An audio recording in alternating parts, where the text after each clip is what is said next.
Hey everybody, welcome to It's Just Bodybuilding, episode 59. Dusty Hanshaw and myself, Big Ron Partlow. We're coming at you today with all sorts of Instagram questions, and we hope to have some laughs on It's Just Bodybuilding.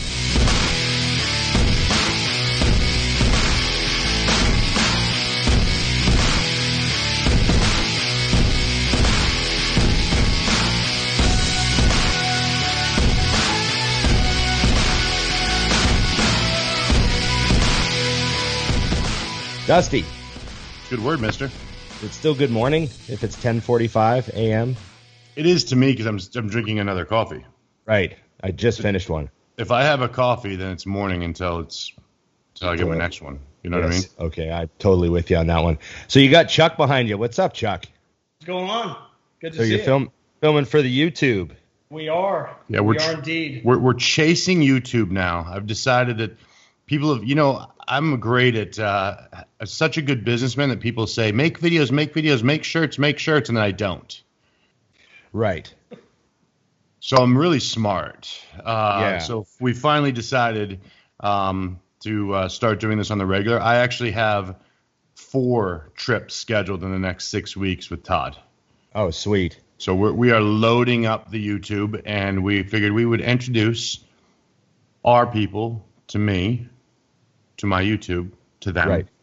There you go. It's all circular, So Yeah. if you An guys incestuous mess. Exactly.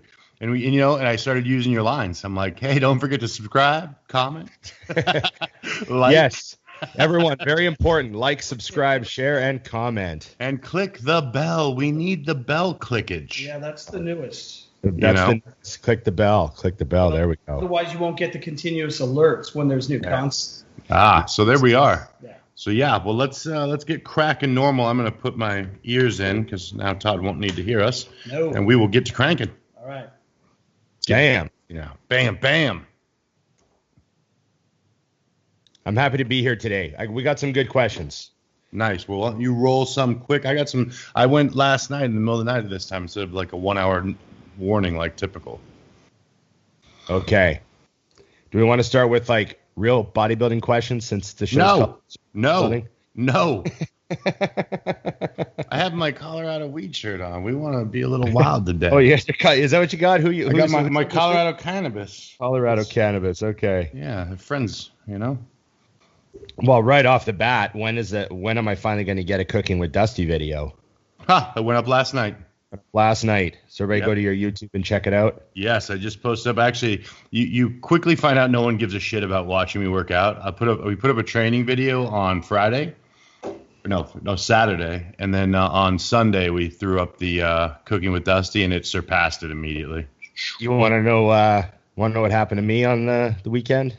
Yes. I posted a video of me doing a little BMX trick. I saw it.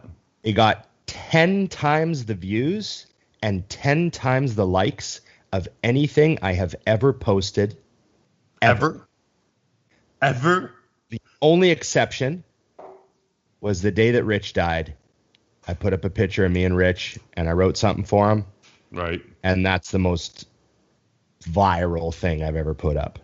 Right. Wow. But this was second to that. Smashed everything I've posted in the last year. So I'm gonna be honest with you. Funny. When is the bike place gonna start sponsoring then? I mean, you need money like anyone, Ron. Well, I'm tagging Hoffman bikes and everything. Come on, Hoffman. You know what to do, Matt. I don't think they're. You know what? It's funny. You see some of these other industries when you step out of the fitness world. Mm-hmm. And we've got a lot of stuff. We're ahead of the curve on a lot of stuff. No shit. The most basic fitness person knows so much more about Instagram than most other companies that are just slugging through their industries. Right. You know what I mean? I tagged Hoffman in everything, and none of them have even been seen. Let alone reposted or right. And then and they just don't really repost anything. I don't see other people reposted on their it's just kind of the sponsored riders get reposted. Right. So it's just kind of they obviously just have someone just kind of quickly quickly handling the Instagram. It's kind of funny. You see these holes in other industries where these are really good companies that everyone loves. Right. good company. Everyone loves him. He's like the god of BMX. It's like not liking Wayne Gretzky, which is sin. You know what I mean? So it's like if their social media was like the average fitness company's social media, I wonder. Can you hear me? Oh, you're muting. Dusty's still muted. Yeah, Todd's closing my windows. I have a shining light. I'm an angel. I don't need people to know. I thought you had studio light on you because you look much brighter. Yeah, no, it's just Todd brings brightness out of me.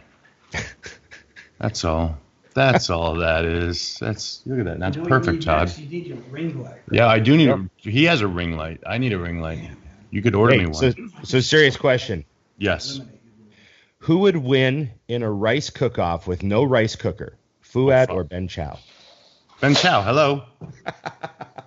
The answer is in the question, and I like how they baited us with a racist question, as if I wouldn't just go right to it and be like, "Hello, Asian." Oh, that's funny. I don't know. Is that like a thing on their show? Did they have that debate? Is that like an already? No, just race thing? Always pops through all the time, and so it's like we've now peppered the racism in, so we could just move on forward to the rest of our show. Right. Okay. Ben will absolutely understand how this just went down. Okay. Here's a good one. Oh, where was it? Oh yeah. So I've run into this a few times with a couple clients. It's dealing with helping someone put mass on who psychologically struggles with putting on body fat.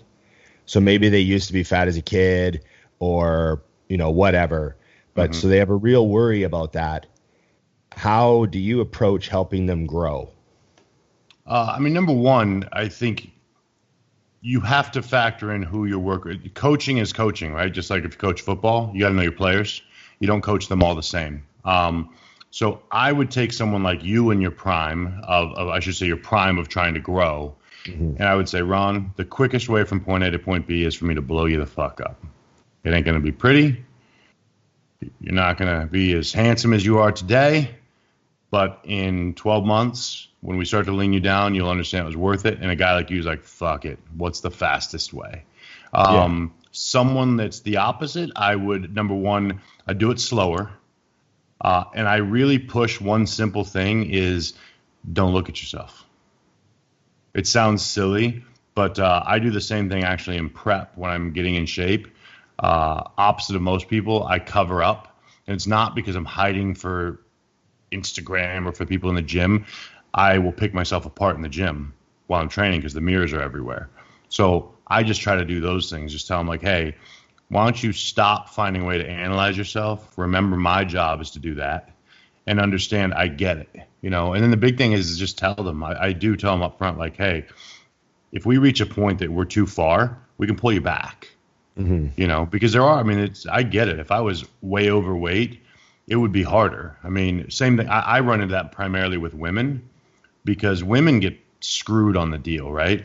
Because we tell them that they want to be, great athletes, and this is the quickest way to put on size, and then we judge them for being fat. Yeah.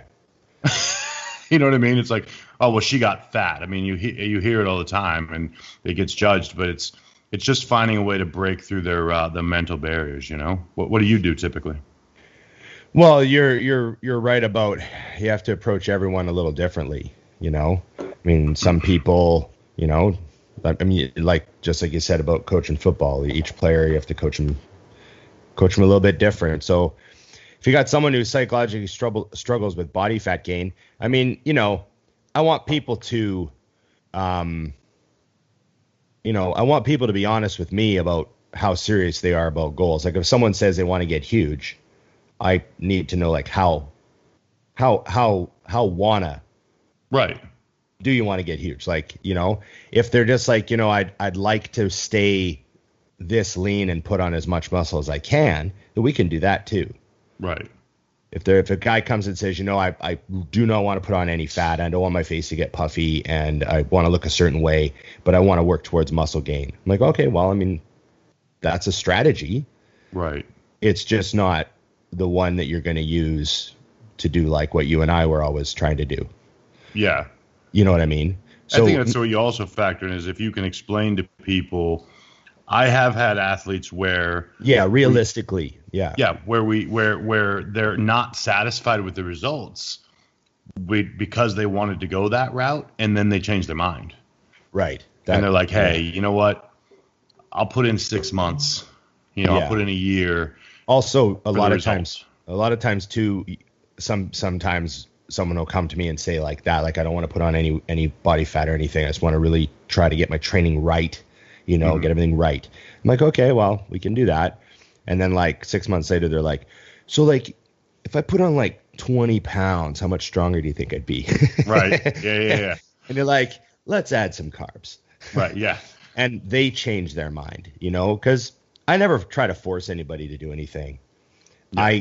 I gave up on forcing people. There's encouraging and coaching and supporting, but then there's like, I have literally drug bodybuilders to the finish line, right, and thrown them onto a first place trophy, right. And I had one guy, great friend of mine. I helped him for a lot of shows. We won several shows together. He said to me after a show I helped him for, he goes, man, you wanted to win that so much more than I did. He said, if it wasn't for you, I wouldn't have made it. I went to his house a week out. He was fucked. Like he was behind, pushing so hard. And I felt like he was going to quit. Mm-hmm. And I was like, I was so invested that I was like, he can't fucking quit. And I flew to his house, stayed at his house for a whole week. I cooked all his meals. I physically drug him to the gym, put him through his workouts. Like it was the craziest thing I ever did with a client. Right. And he won the overall. And then afterwards, he's like, I can't believe that we won that show because I was done. You did everything last week. Is that trophy in your room somewhere? No, but it was it was an awesome experience because he's such a good dude, Right. And he worked so hard and he's got kids and shit. And like, he just like, and we'd done shows before where he'd been disappointed, like it went to nationals and got fifth and was like, fuck, and so it was great to win that. But I realized after that show that like, you can't do that all the time. Like right. I would have nothing left. Yeah. That takes too much out of you. Yeah, that just takes. Yeah, like I had to recover from that show. Yeah, I could totally see that. You would need a break after that show was done. Yeah, like it was crazy. We laughed about it afterwards. Like last time I saw him, we went for lunch and we just had a laugh about it. He's like, you fucking. And so, but that was just, you can't do that for everybody. Like it's impossible. And man, when you got a client who wants to win so bad, they'll do anything, then you don't have to do that. Yeah. You just give them the plan. So, you know what I mean? You just guide the way. Yeah, I find with people who are like that, the tough part. In fact, I just had a guy, actually it was a girl, sorry, tell me, she's like, I have a week off, so I can do extra cardio. I'm like, well, no. I actually don't want you to do extra cardio. I just want you to stick to the plan. But that is the attitude that I end up fighting with more often. Right. Is where someone's like, oh, well, I've been doing an extra 20 minutes cardio every day. And I'm like, please don't do that. Yeah. So those ones are the opposite end of the spectrum. But yeah, no, it's the key, like you said, it's just coaching the right people. And I do find that oftentimes the goal starts to become more important to someone and what it takes to get there matters less. I had a client say to me the other day, she goes, hey, I did legs this morning. Is it okay if I go back and do back tonight? And I said to her, I was like, well, I appreciate your enthusiasm. Yeah. I go, but because that's like, it's really actually a dream client, like who just wants to train hard all the time. Right. Yeah. It's like, you gotta look at it as a good thing. So, I said, let's try to think of it this way. If you did legs this morning, you shouldn't be able to go back tonight to do Right. back. So let's just kind of put a little more of that into each workout. Yeah. And we'll see what happens to your physique then, you know what I mean? Yeah, that's the magic too. It's right there.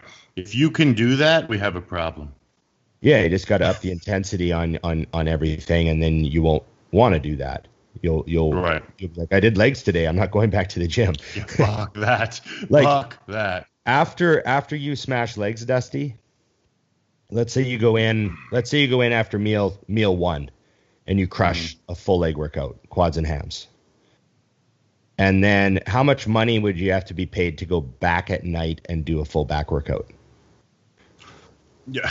Here's the funny thing. Number one, not only you're nailing it, but also you can't give that back workout what it deserves. Right.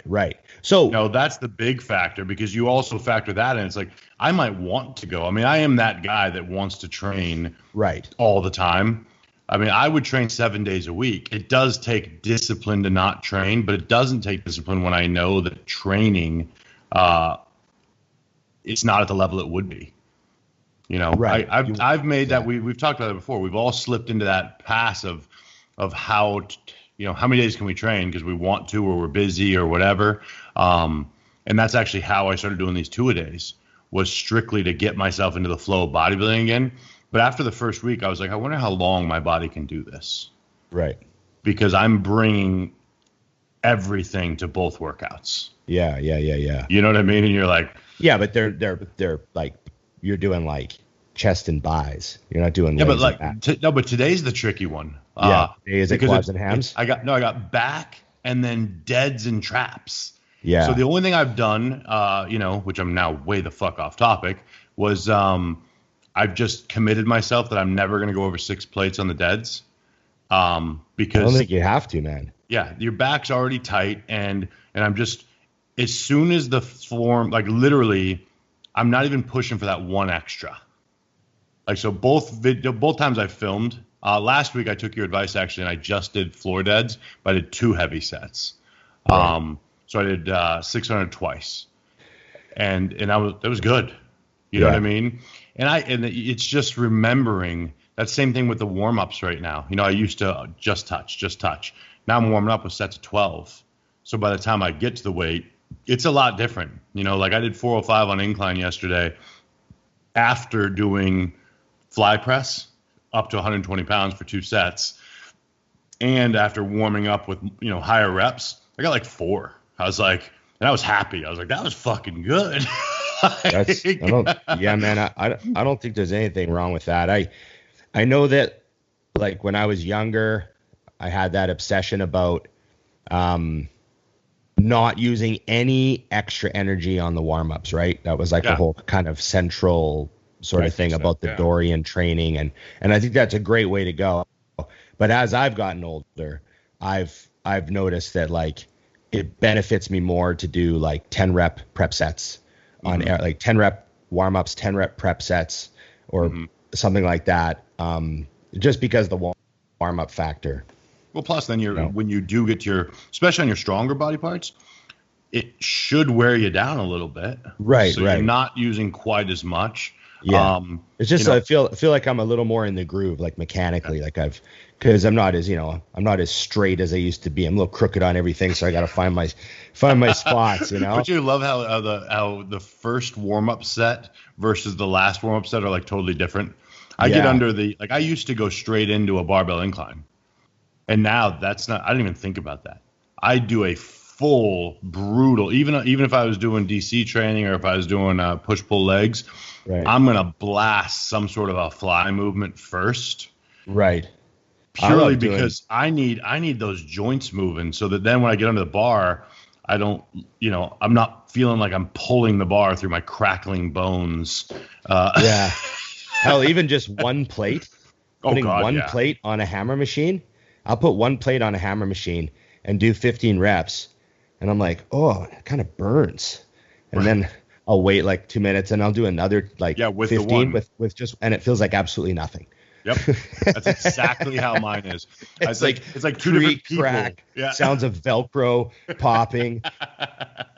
And then there's a bunch of dudes nodding, listening to this right now, going, yes. I said that to some guy the other day. He's like, I was just standing there with like a cable going like this, and I was like, I didn't even have my headphones in. I was like, kind of looking around the room, and he just kind of looked at me. He goes, "Oh, you just warming up?" And I go, "Yeah, I'm just waiting for the Velcro to stop." And he just kind of rolled his eyes. He's like, "Oh fuck." Yeah. Anybody who knows though. Like, yes. Yeah. I was doing that on a hammer curl off of a bench yesterday, and you could actually. Sorry, baby. I had Todd actually put his hand on my shoulder while I was doing a curl, so he could feel the crackling. Touches it, and now he can hear it. Yeah. I'm like, 2 more sets, that'll be gone, but I got to do those too.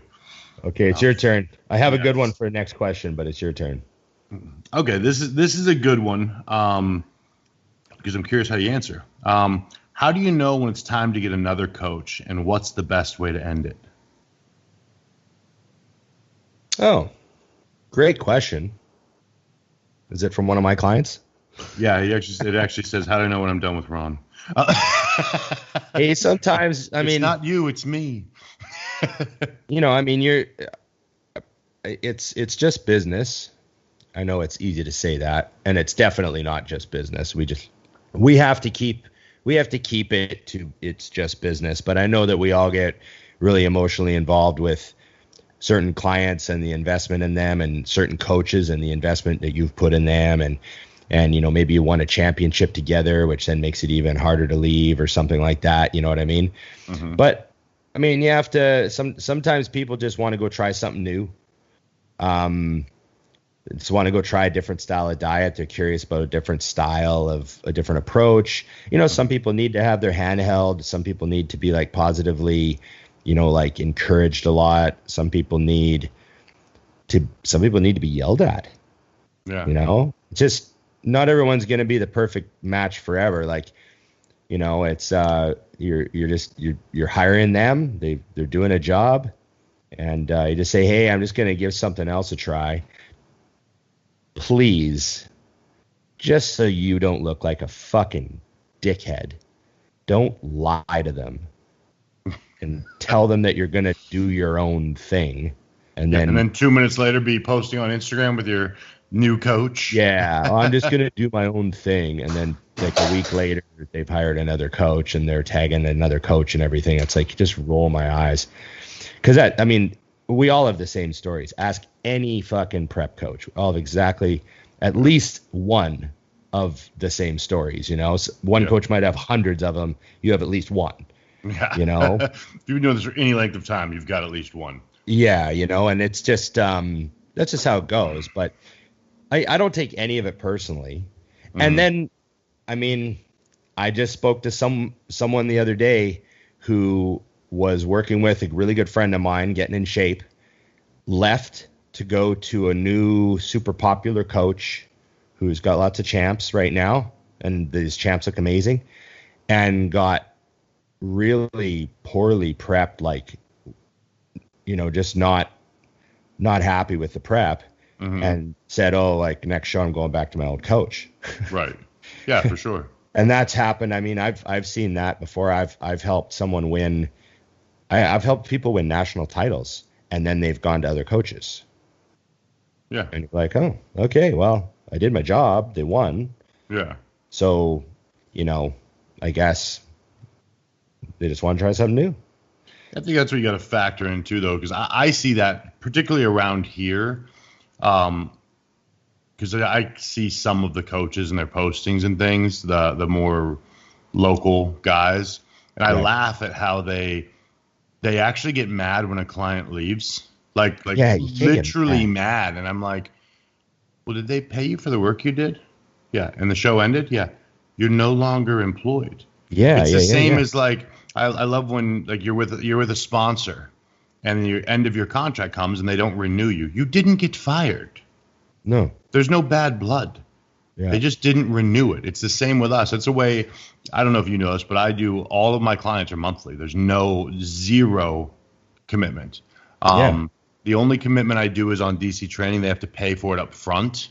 Yeah, that's understandable. Because of the amount of the effort that goes into the very big beginning. But other than that, I remind them, I'm like, look, I got to earn your business every month.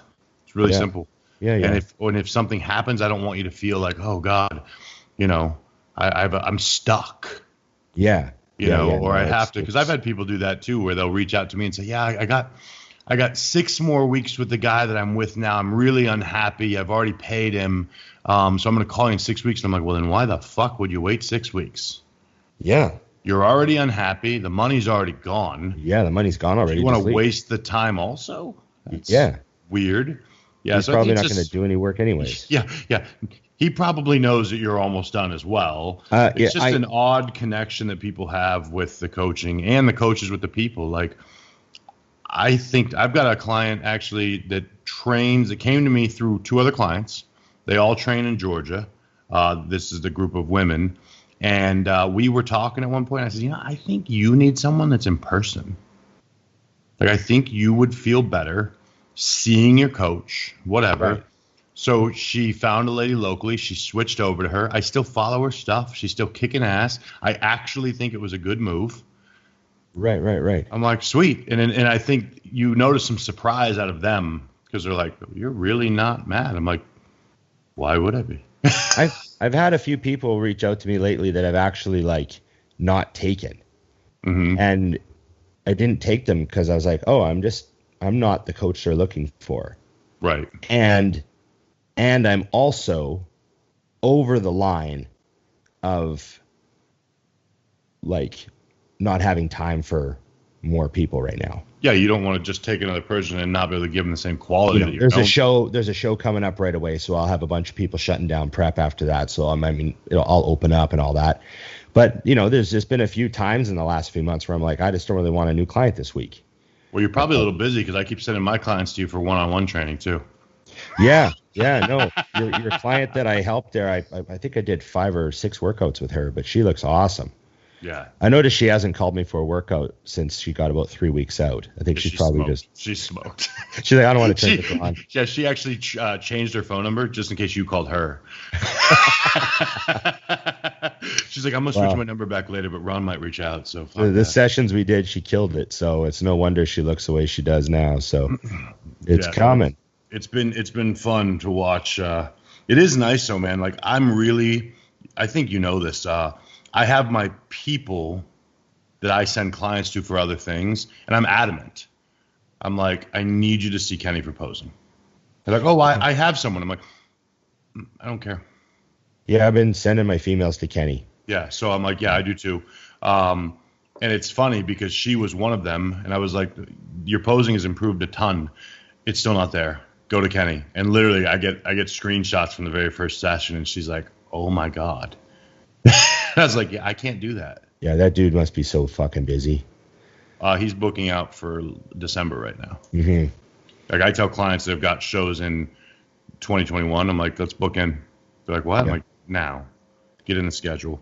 What do you got next? Hey, what's going on, guys? Thanks for watching another podcast here at Think Big Bodybuilding Media. And thank you to our great sponsor, TrueNutrition.com, for making this all possible. TrueNutrition.com is owned by Dante Trudell, the creator of DC Training. He wanted to create a supplement company that offered high-quality, third-party tested supplements at a fair price. High-quality protein powders, just about every type you could think of. Huge variety of flavors, plus health and performance supplements. Check them out, TrueNutrition.com. And hey, if you use our code ADVICES, you directly support our podcasting. Thanks, guys. Let's get back to the program. Okay, here's one. Win $1 million or place third at the O. $1 million. Done. Not even a question for me. And I understand the thought process of the Olympia, but I think if there's one thing I've proven in this industry is it's dollars and cents to me. What I could do for my life and truthfully for my business with $1 million cash, because if you hand me $1 million, I'm gonna turn it into 3. So yes. Yeah. Oh, $1 million. You know what I mean? Like that's not even a question for me. $1 million, and I think I'd probably just buy properties. Yeah. Just buy a bunch of properties, put rentals in them. just own properties and have them pay themselves off and live off the. I'd make that decision after November 4th, living in my country. Yeah. Living in my country too. Yeah, depending on what happens on November 3rd, I'd let you know if I'd be buying any properties. Well, if you guys become a communist country, there'll be no more private property ownership, right? Val, they'll just scoop it out from under you. They just come and put a gun to your head and take it all. But the dirt was always ours, kid. Yeah. Okay. All right, let's see here. Okay. I got some. You know what's cool is I got some solid ones that I like right now. Okay, this is actually every bodybuilder ever, so it's fine. 6 days out, but all I can think about is the next 12 months of off-season plan. Is that normal? Yes, I think it's normal. We all go through it. I think that you should try to focus on your show. It's like an escape. You're like, it's escapism, which is fine. Sometimes you need it for like stress, but make sure you're not putting more thought into your off season than you are into the fucking goal right in front of you. Right. I've seen guys doing that too. It's like, you should be working on your posing right now, and you should be napping, and you should be working on your posing again, and you should be doing your cardio. And you can daydream about whatever you want doing your cardio, I guess. That's fine. I think you also got to factor in that, like, and I know this, you know the old post-show depression that people get? Yeah. Where they've been working for 6 months on a goal and now it's over? Yeah. Like, you really want to soak up. It's funny, and I hate to do the weird crossover. Try to be present. Try to be present. You want to soak up moments while you have them, so that you can really look back. Like, there's a few moments in my life, not even bodybuilding, just people and things like that, where I'm like, man, if I knew it was going to turn out the way it did, I probably would have really soaked up that time a little better than I did. I would have realized how great that moment was. And I push on this because I used to be terrible at it. I mean, Dante's given me shit before, because the reason you do that is you already know what you're going to look like within reason. You already know what you want to fix. You already know what you want to improve on. So it's a very positive problem. But like you said, what you don't want to do is take the eye off the ball, number one, and not finish as strongly as you could. And then number two is you worked your face off for this. Yeah. Enjoy it. Sit in it. Because literally Saturday night after you're done, now you can fucking pour into the new idea. Yeah. Yeah. My 2 cents. Yep. Try to focus on it. Try to stay, present on the show. Your turn. First cycle stories. And what do you attribute to your biggest jump in muscle mass? So I guess that's 2 questions. First cycle stories. My first cycle was this Russian D-ball. Came in these sheets of 50. Right. And there was a split. No, they were 5s. Okay. There was like a split down the middle. There was like 25 on one side and 25 on the other side. And there were these little blue 5 milligram D-balls. Mm-hmm. And I got 300 of them. And I started with 5 milligrams a day, and then the next week I did 10, and then next week I did 15, and the next week I did 20, and then next week I did 25, and then I did 25 milligrams of D-ball for like 5 weeks or something. So it ran out, yeah. And then I did 20 for a week, 15 for a week, 10 for a week, 5 for a week, and tapered off. Full taper. Full taper. That should tell everyone what year it was. It was 10. It was like 10 weeks, I think. Mm-hmm. And whatever doses I made 300 D-ball last 10 weeks. And what did you get out of that? Those are like never had D-ball that good ever again. You could go back, you had about 3,000 of those. No, like literally nothing but 25 D-ball a day. And, I put on like 20 pounds and like even had a nosebleed. Like it was enough to make, like, it was so powerful. Like my blood pressure went, like I'm benching. I love that early in bodybuilding, these are good signs. You're like, yeah. Squatting, getting nosebleeds squatting and stuff. And I was just like, holy fuck. And like nowadays, like how much shit do you have to take to get a nosebleed? Oh God, yeah. But that was like, I was young, so you're just like cranked on natural hormones anyways. Then you throw some D-ball in, and you're super aggro, and you're running like 50 megs of ephedrine every workout. Yeah, so that probably I used to really rely on like pre-workouts and ephedrines and all that shit. Now you're just jacked when you're training. So yeah, I remember that. I remember it was my first cycle. So I'd benched 300 natural when I benched 300 in grade 12. Right. But this was like the year after, and I was 18. That's a ton for you because you have long arms. Yeah. But then like the year after high school, I remember I was like repping with 300, like three plates for like 5 or 6 reps. And there was this cop that trained at the gym. Right. And Corporal Myers. I love that you got the name, and I saw him when you said it. Well, I took his daughter on a date once, actually.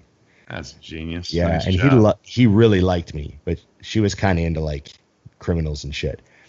So you were doing illegal drugs. You are a criminal. No, well, she likes dating the bad boys because, well, the real drug guys because their dad's a cop. Right. I wasn't bad enough, right? Weak. So, anyways, I remember he saw me in the gym one day, and I was benching 3 plates for reps, and he comes over and he goes, "I see you got your hand in the cookie jar there, Ron." You a pothead fucker? You a pothead fucker? Yeah, exactly. He just comes over but that's the first time I heard anyone use the term like cookie jar. Right. For like steroids. Right. In that way. I would have been happy. And I just thought it was so fucking funny. I just started laughing, and then he started laughing, and he walked away. So he was a pretty cool cop. That's funny. So you got your hand in the cookie jar there, Ron. And I didn't know what to say. I just bust out laughing. Yeah, that's a good thing though. It's nice to get busted. It means it's working.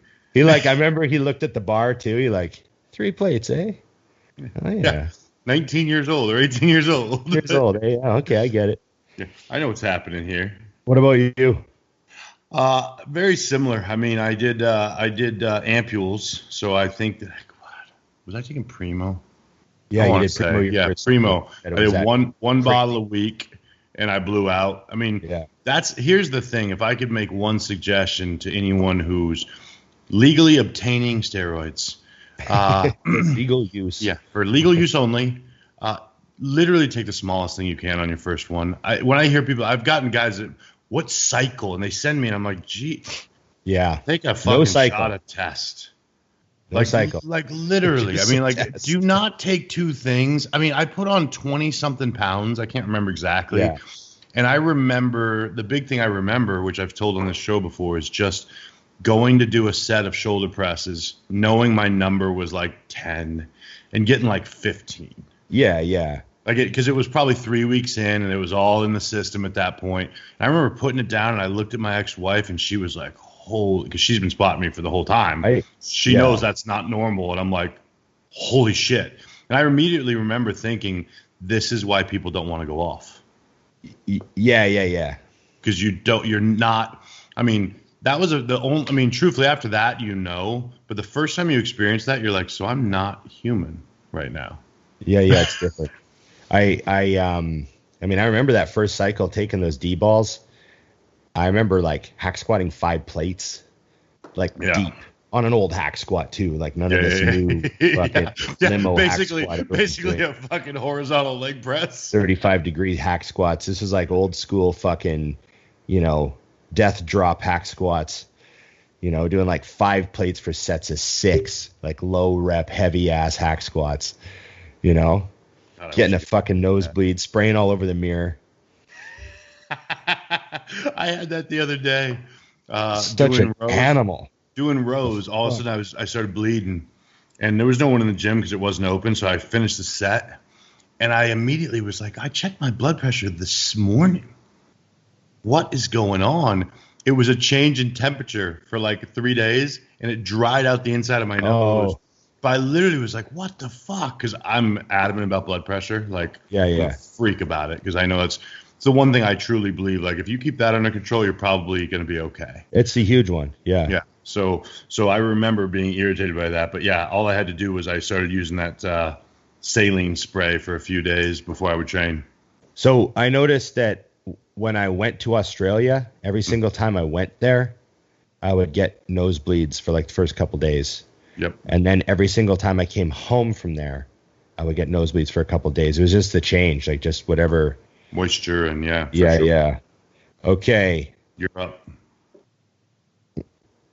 Best advice that no one ever seems to mention for someone who's 2 weeks out.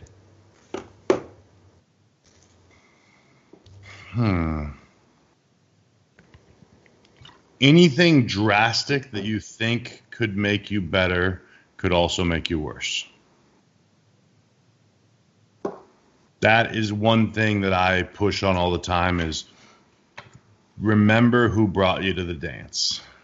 Right. At the very end, everyone wants, all new clients, every single new client I've ever had. So what's the plan at the end?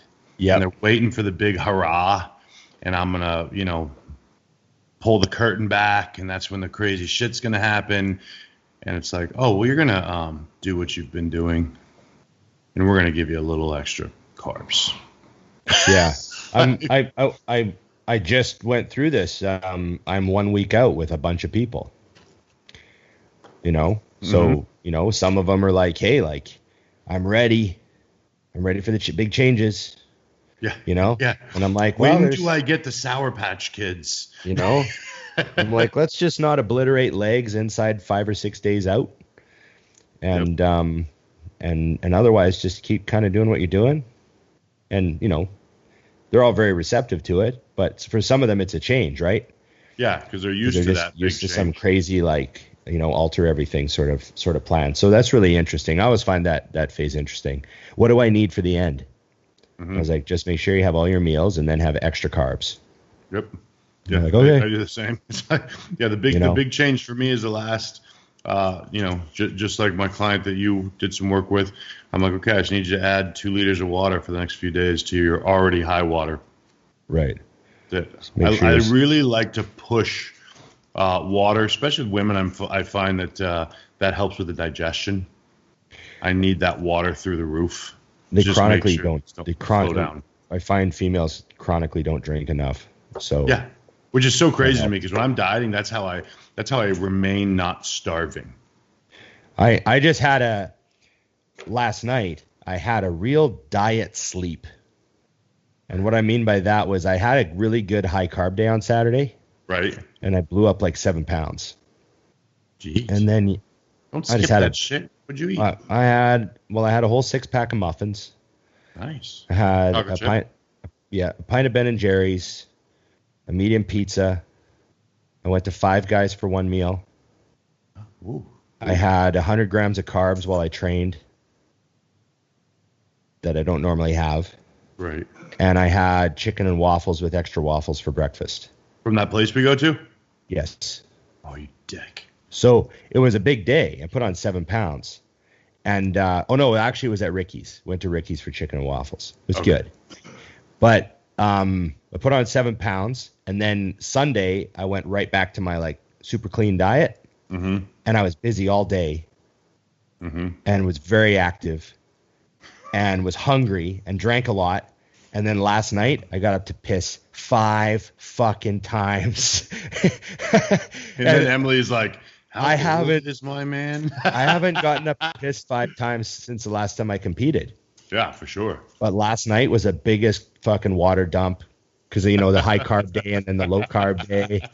And then the activity levels. And then those carbs just rinse out of you. And then I woke up this morning, my legs are all sharp and dry. I was like, I feel like I'm getting ready for a show. Hey, Chris, should I add a quarter of a diet? Yeah, send pictures to Chris out of the blue and don't explain yourself. Just send the pictures to Chris and go, 257. Just see what he says. Chris would answer that shit in a way that would be hysterical. Send a text back, 12.5 aldactone. When you cut it in half, would you cut it in half to the small half. Oh man, That's freaking gold. Oh my god. All right, let's see. whose turn is it? I'm going.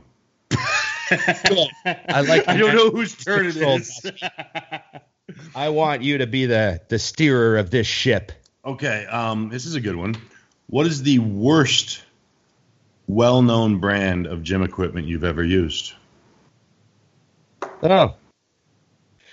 Well, let me first start off by saying that everyone makes at least one garbage piece of equipment.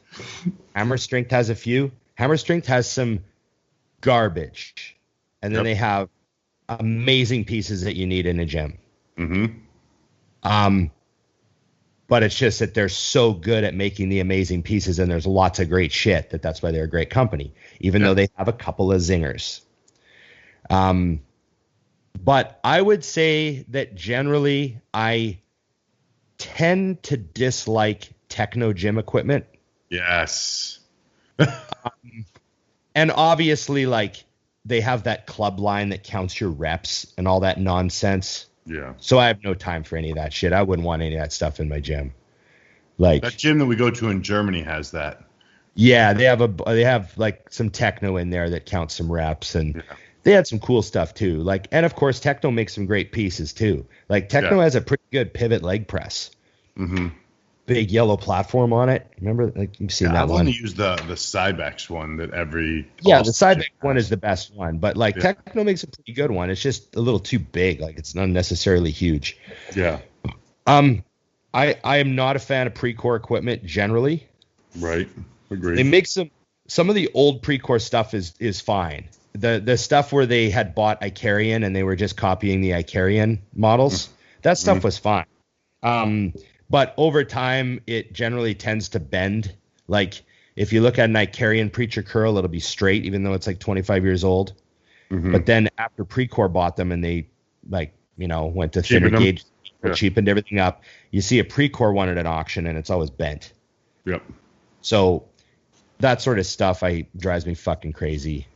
I'm not a fan. But I mean, there's always the odd piece, and then there's pieces that don't matter. Like there's pieces that everyone makes a decent one. You know what I mean? Yeah. You ever have like a piece like this will blow you away, but I've always been a huge Nebula fan. Yeah. I love so much of his stuff. Obviously it's not around anymore. But he has this. If you've used one, you'll understand. He has the greatest seated calf raise the world has ever seen. The Nebula seated calf is amazing.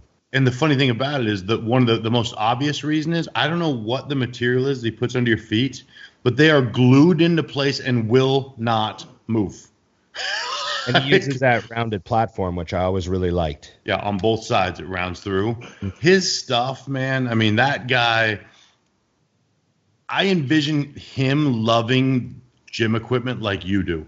Like, I bet you he would finish a piece and then pick it apart. How could it possibly be fucking better?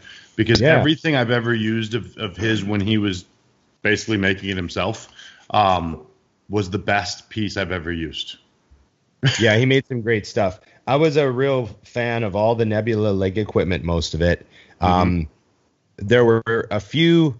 The one thing that I didn't like about Nebula chest and shoulder pieces were they were really hard to spot on. Okay. The chest pieces were hard to spot on. The flat ones, because you have to reach over. It's kind of hard to spot on. You're like straddling your boy. Yeah, and that's why the hammer stuff was kind of advantageous, at the time because they kind of competed a lot. The leg equipment, though, I mean, like that old Nebula press at Bev's Powerhouse, that's like my favorite one with the 3-tier platform. Yep. And so they just had some classic stuff. I've met Tom. I've talked to him. He came by the booth and we chatted equipment for a while, and he showed me some stuff on his phone of these old drawings that he'd found.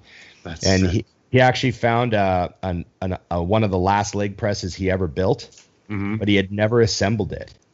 And it wasn't even powder coated yet. And he found it in a storage locker. So he powder coated it and built it. And I saw him building it on Instagram. So it was like, like his leg press that he fucking welded himself, but it had just never been put together. And he put it together and sold it to somebody. So it was brand new, but it was like 20 years old. That's awesome. Yeah. So kind of cool. But yeah. What about, I know Scott asked us to say like our favorite piece of leg equipment or favorite piece of equipment ever. Yeah. Do you would you mine name is one? simple. Yeah. I mean, if I had to name one, it would be the Humbler, which of course is not actually called a Humbler, but everyone knows what it is. I love that piece because, number one, I have no joint issues no matter where I put my feet on it. It's a natural arc for me for my height or whatever that is. And I really liked when I first started using it and when I came up with a name for it was because, like, you have to be focused on your warm-ups. Like, even now, when I'm doing 7-8 plates on that thing, I still like lock in mentally to warm up with one. You know, but that's just the smoothest piece of equipment.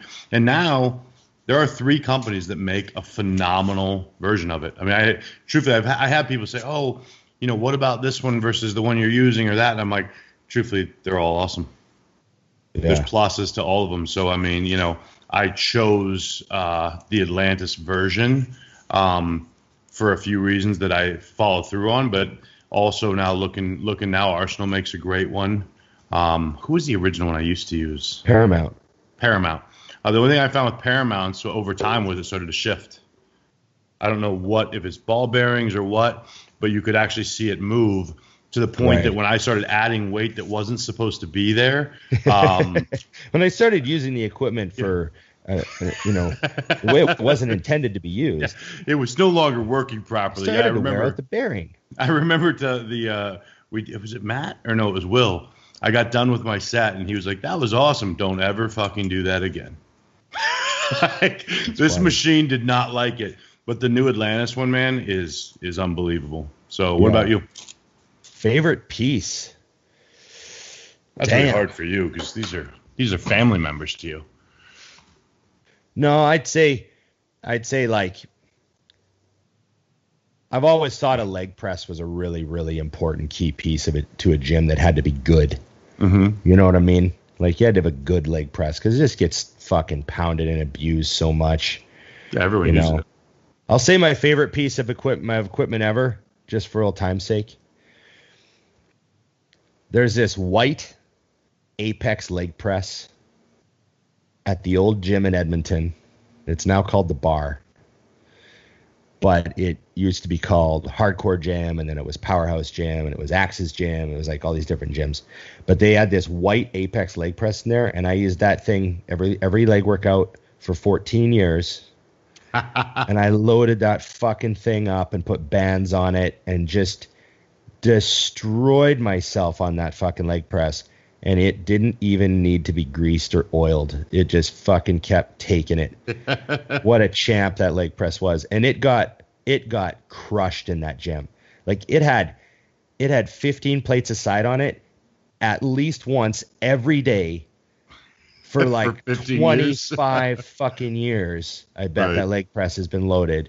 It's still ticking. I bet they haven't greased the bearings. I bet it's had no maintenance whatsoever on it.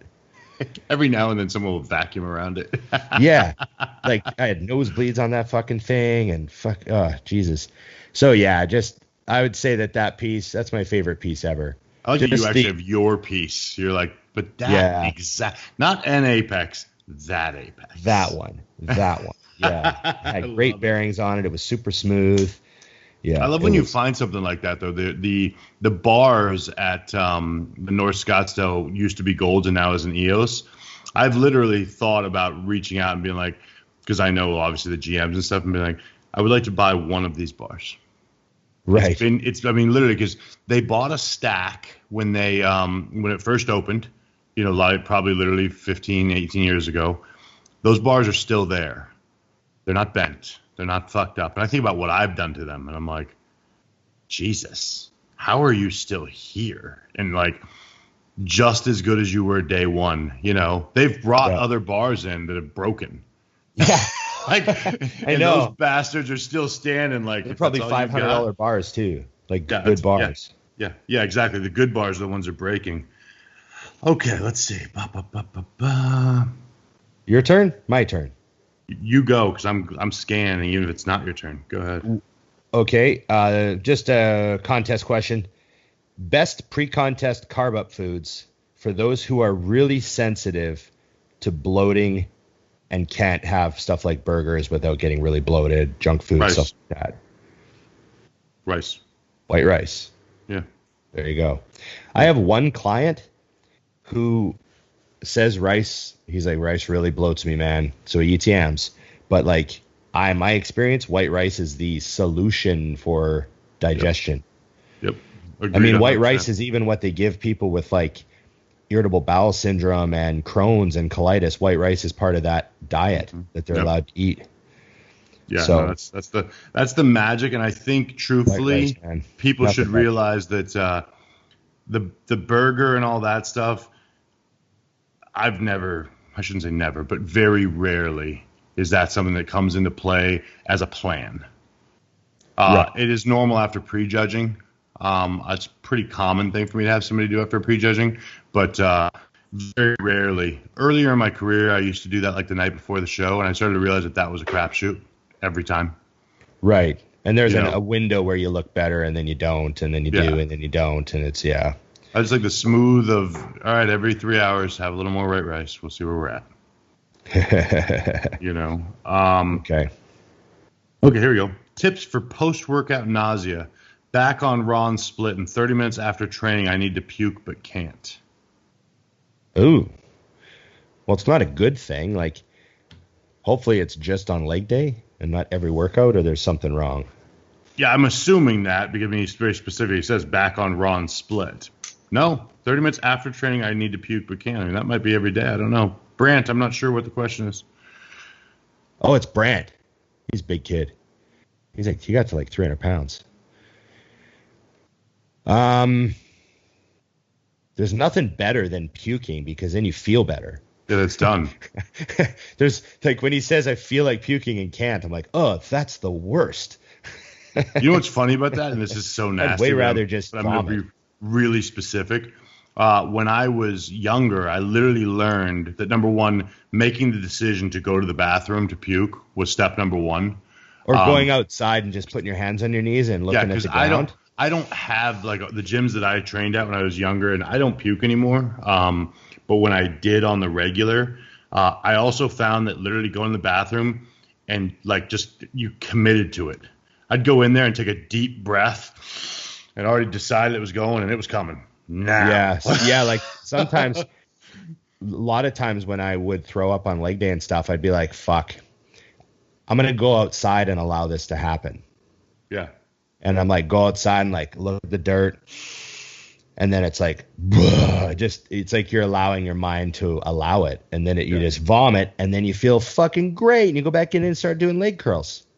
Yeah. I'll tell you what I would say though. And I don't know Brant but it sounds like it might work with him. But I would bet two things. Number one, you're either cardiovascularly not in good enough shape, which is probably not the case. And number two, I bet you're overstimmed. Yeah, so that's overstim is a huge thing. That's what I was going to say. If this is every workout and it's all the time, then it's definitely not normal. Guys coming into the gym and ordering they're like, hey, can I have 2 scoops of dust? I don't even know what that is, but that is named dust tells me everything I need. And then the person behind the counter, 800 milligrams of caffeine. Like, we can't sell you 2 scoops of that one, actually. Like, you know what I mean? So it's just funny. People are overstimmed, and that's a huge link. There's a huge link to nausea there. Oh, for sure. And there's a link to my leg day nausea when I was younger, because I vomited every single leg day for like years. But it was only leg day.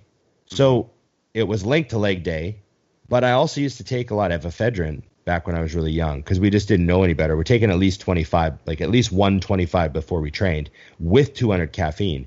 So now you're like pretty wired. You're going into a workout that is a lot more oxygen. Lactic acid and that stuff. That's a different animal. I literally said that yesterday. Before the training, I ate a meal that we were filming, and I said I would not eat this meal if it was legs or back. Right. Too slow to digest. Yeah, exactly. Too heavy, too much flavor, too much whatever. It's the same with stims. I think that stims have become something that guys rely on. Yeah, they really are seen as a necessity. Mm-hmm. And I think they should be just a little bit of icing on the cake pre-workout. It shouldn't be like this religious attachment to them. Yeah, no, I mean, I literally, if I do a pre-workout, a real one, I'll do like a half a scoop. Because the other thing I look for in a pre-workout is one that's not very pungent in flavor. Because I've done that before where I've actually, within the last 4 years, there was a day that I puked. I remember being so shocked. Because I'm like, I don't puke. What the fuck? And I realized, I got a strong flavored pre-workout. And it just didn't sit in your stomach right. Yeah. And so what was funny is it didn't hit me until I puked. And I saw and tasted. I vomited up the super duper purple dinosaur drink that I had.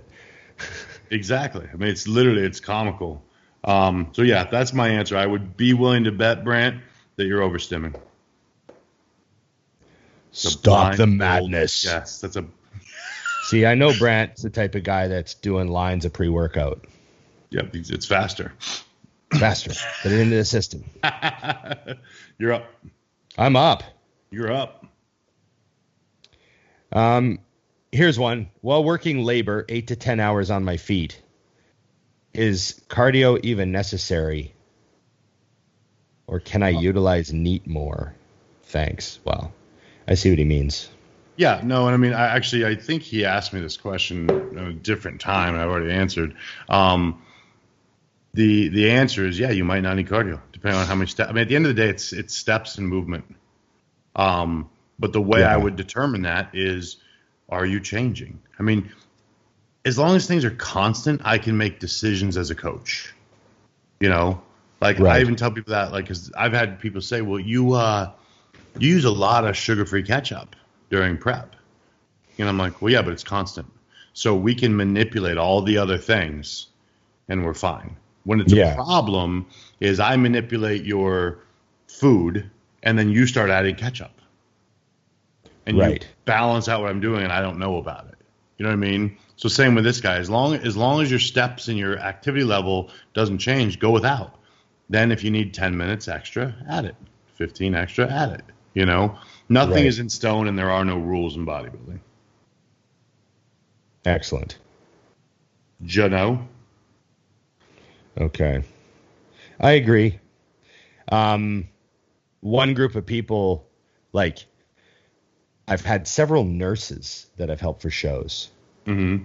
And their step counts are, like, insane. Yeah, they walk 10 miles a day. Yeah.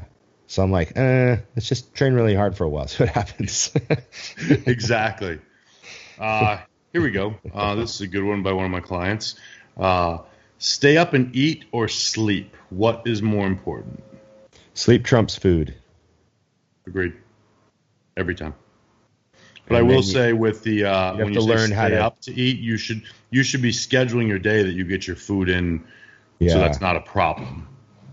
And in cases where you have to do that, I would just like smash a liquid calorie bomb and go to bed. Yep. You know, you can put a lot into a blender. Agreed. You know? Whose turn is it? Yours. We keep talking so much about each question. Yeah, we are way over time. We're terrible. So many times. I knew what I wanted to bring up. Yes. I wanted to bring this up. So it might be an interesting topic of discussion. What did you think of Fouad's video about him pulling out of the show? I loved it. You know what? And when I say I loved it, what I mean is, number one,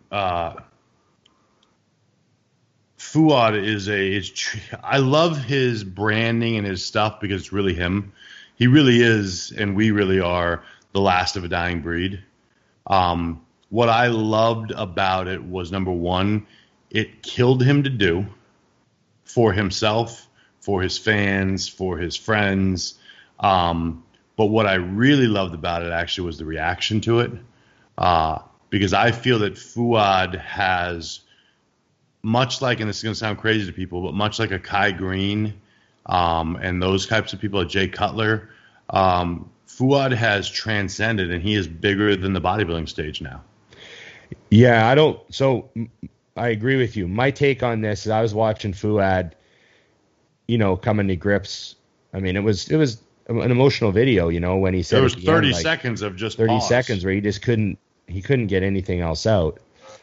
And, I watched that and I thought, wow, he doesn't realize what's about to happen. Yeah. He doesn't realize, and he will. He'll clue in. He doesn't need me to tell him, but he's going to be way bigger in a year or two. Because I just think about what I did when I decided I was done with the stage. It was like look at all the awesome shit. Open West Coast Iron with my buddies, like taking everything to the next level, making way more money than I ever made before. Mm-hmm. Like having fun. I like the podcast. Like life is just, it's awesome. Like I'm the happiest I've ever been. Generally, you know what I mean? So he's gonna wind up putting all this energy that he's put, because he's hardcore as fuck, so he's got the drive to do crazy shit. He's gonna put this into business and into his other relationships, and he'll get another hobby on the side, and it'll be cool. And then he has company, and then like he's just gonna blow up even more. No, I agree 100%. And I think the other thing is, and this is something I learned from marketing, is Fouad has given so much of himself through bodybuilding. Like, no one can ever say that he hasn't walked the walk, been in the trenches, done all those things. We all know he has. But now the effort that went into doing that for himself, I know Fouad. He has such an appreciation for his fans and the supporters and the the hostile nation that he's built now. He's going to impact more people off the stage than he could when he was on it. Yeah. So it's awesome. Just all that energy is going to go to something else, Mm-hmm. And that's when like really cool shit happens. Cause I know like even, I just went through it, the last 5 years. So, I'm looking forward to seeing what comes of it. But, it was very, very, I'm really glad that he's going to, doing something about his situation, obviously. Mm-hmm. He did a follow-up today. Did you see it? The follow-up video? No, I didn't see the follow-up. Oh, yes, I did. He's thanking everybody. Yeah. And you're right. He didn't realize until he got the reaction, even what he was doing while he was doing it, And I think also from a bodybuilding, health, everything else standpoint, he proved his point to himself and to me and to everyone else. Like, I remember when he first posted pictures and he was getting ready, I said, don't do this. It's not there anymore. Like, because his body was just a mess. Like the parts that needed to be big were small, and the parts that needed to be small were big. And he learned a lot and taught a lot during that process. And by the end, I was like, all right, Fouad's not going to win this show, but he's in the mix. He looked really good. I was really impressed by the end. I actually commented a couple of times, just like, man, I didn't know how this was going to turn out, but now I'm excited. Yeah, no, I said at one point that someone asked me who my favorite Canadian bodybuilder was. And I said, oh, well, there's lots of good ones, but I'll tell you, I really am enjoying watching Fouad get ready for this show. Mm-hmm. And because you're right. He really made some huge changes. You could tell he put the work in. But, how old is he now? Is he 40? Yeah, I think Fouad's a few years. Yeah, so I think he's 40, 41. Yeah. Okay. So, I mean, shit, I was 39 my last year competing. Yep. So, he already made it longer than I did. So, there's only so much you can get out of it, whether it's a knee or a hip or something else that goes. But I know he's just going to do, even better now. So, he's walking out. I mean, truthfully, even though it wasn't when he wanted, it's on his terms. The sport didn't retire him. Yeah. You know what I'm saying? Like, because a lot of people, I'll tell you, man, I give him so much credit because he is so hardcore. The discipline to say, I need to stop now. Must have been brutal. Because you know us. You're in the grind. You're right there. Oh, especially 2 weeks out. You're like, dude, I could see me having to like be talked down. Like, hey, retard, don't do this. Because you're like, how much more damage could I really do? A ton. Right. A ton.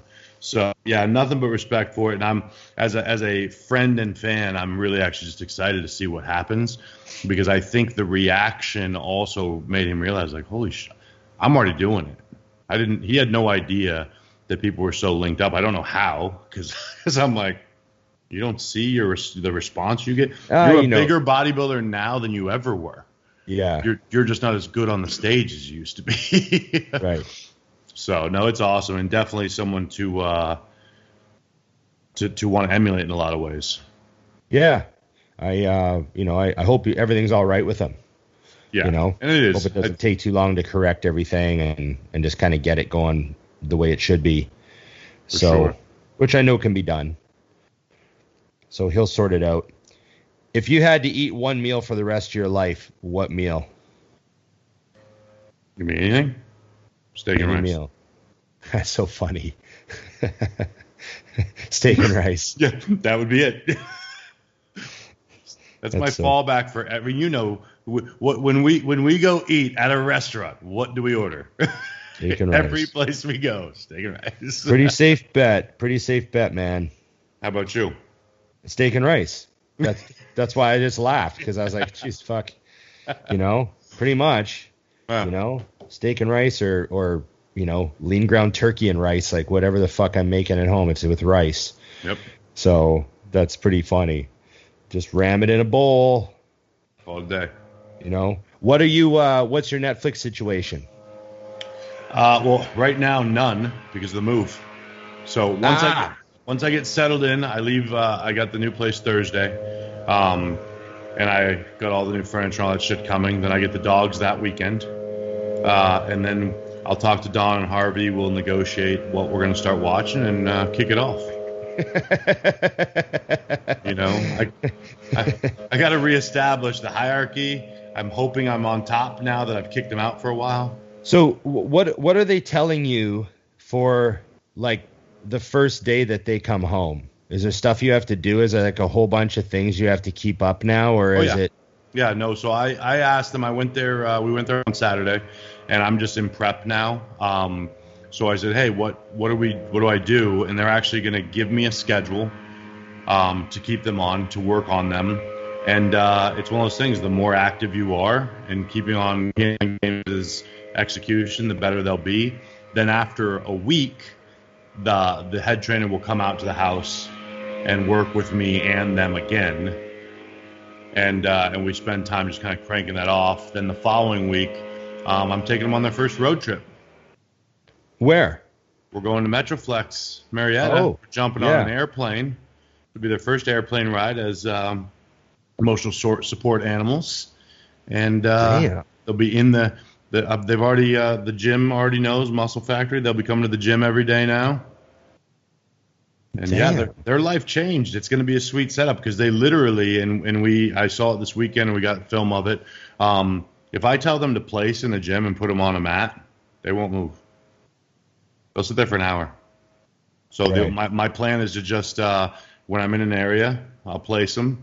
Then if I go across the gym, I'll grab their bed, walk over, have them follow me, put them down there, and they'll be happy as can be. And I don't need to rush home. We can go to AJ's afterwards, pick up chicks, and call it a day. I'm kidding. Unbelievable. Yeah, no, they will be with me 24/7 once this happens. I'm actually stoked. Could you imagine Jed not in your house for 5 or 6 weeks? Like, imagine your house now. If somebody said, I'm just going to take Jed for 5 days, you'd be like, what? Yeah, weird, man. No, it's terrible. Yeah. You don't realize, because I don't see a lot of people other than when I'm doing things, and I prefer it that way. But I don't realize, I'm like, wow, I talk to them like they actually know what I'm saying, because I'm in the house now. I was like, well, maybe I'll turn on like the radio or something while I work. This is weird. Yeah, putting on music and stuff. Damn. But no, it's been really good. So I'm stoked to get them back. And this week will be fun because everything, it's kind of crazy, but you'd swear I had some moment because everything in my life will be different. I have all new furniture, new car, new place to live. I'm like, I swear I'm not having a mental breakdown. I'm just moving. Man. So are you going to give everyone a tour of the new place? Yes. Todd will be in the week after we're moved in. And that'll be when we do the new cribs. Damn. Right. We're in the high life now. I'm trying to be like you, getting all high up in a building. Yeah, the 24th floor is where it's at, man. I'm looking out at the mountains right now. We got pretty clear skies today. It's gorgeous. Yeah, it's tough to beat, man. It is. The elevator life will be a little different, but I can handle that. Hey, you'll be surprised what kind of chicks you meet in the elevator, Dusty. A guy like you. And I actually did what you did. I when I'm picking the place and trying to find, I was like, I need to be close to where my car parks and close to the elevator. Like everyone else, like, how do you get the pool view? I'm like, fuck the pool. The pool's too far forward.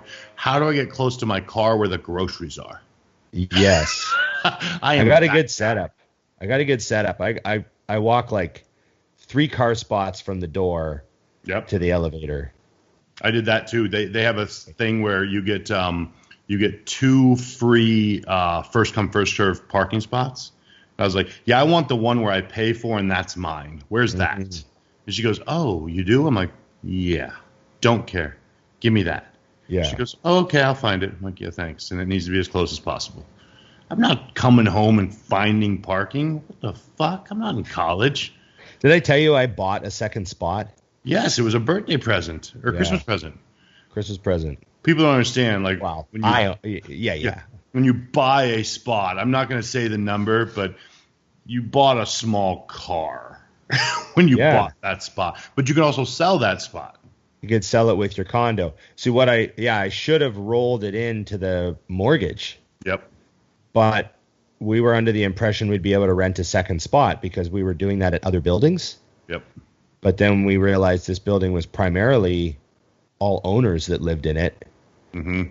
And all the spots were pretty much taken and no one was really leaving and no one didn't have a car and you couldn't really rent spots here.